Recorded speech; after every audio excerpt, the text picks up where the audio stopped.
we've mentioned this before many times on the show, and it's always good to get your personal take on this because, you know, you and I, we go out shopping, don't we? Have you noticed? And the other day I noticed that when I was in this store, the only way that you could buy a drink, and I wouldn't be buying one as you can imagine, but the only way was by a credit card.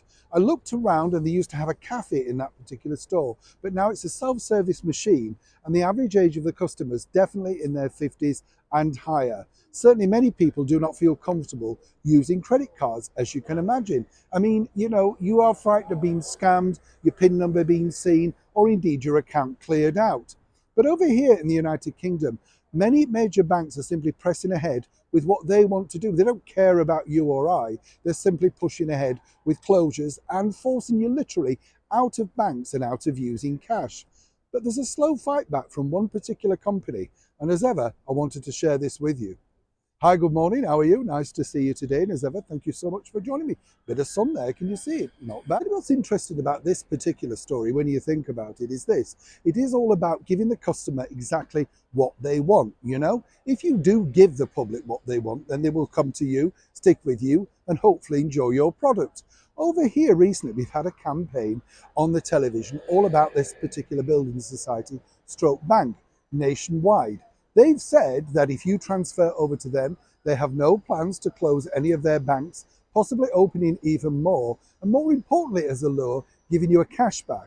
Now, this is not an advertorial. I'm not paid by them. I have no vested interest. I'm merely sharing this story because I find this particularly fascinating. Also, for our many chums on our community here, it just goes to show, doesn't it, that if you do what the customer wants, people will transfer. On the other side of the coin, Barclays Bank, NatWest, Santander and Lloyds are all closing branches, leaving many small communities without any way of getting any cash, quite frankly, unless you go to a big city. And that again incurs you expense unless you have a free bus pass. But what's interesting is Nationwide, and I was speaking to someone from there, told me literally this, that the major banks are absolutely stunned as to why so many people are bailing out, switching accounts and transferring monies across. Now, as I said, there is a cash incentive to do this, and obviously that helps. And one might suggest, of course, that in a year and a half's time, Nationwide themselves might suddenly say, change of heart, we're now going to close some banks. You know, that is business. But for now, it looks strange to think that a simple thing of actually listening to what the great British public, and of course the public around the world, actually want means you get more customers. But in the cases of the other major banks that have debanked infamous and famous people along the way because they don't suit their particular policies or indeed ideology, then they don't really care. So what's fascinating to me about this story is, would you move over to someone knowing that you could still get counter service, be treated with civility, and more importantly, not being butchered at the desk as to why do you want the money? What are you planning to do with it? Have you had that? I have. It's your money. You can do what you want with it. You've earned it. You've deposited it. Why should you explain to anybody? More so when this person is a mere child who has no idea exactly what you're going to do with it.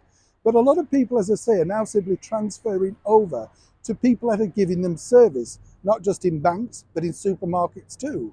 Is this a slow fight back? And would this make you finally switch from a long-standing bank to something or someone that you have more assurances with? As ever, I'd love to know what you think to this particular story in the comments below. Neil Sean in the very heart of London.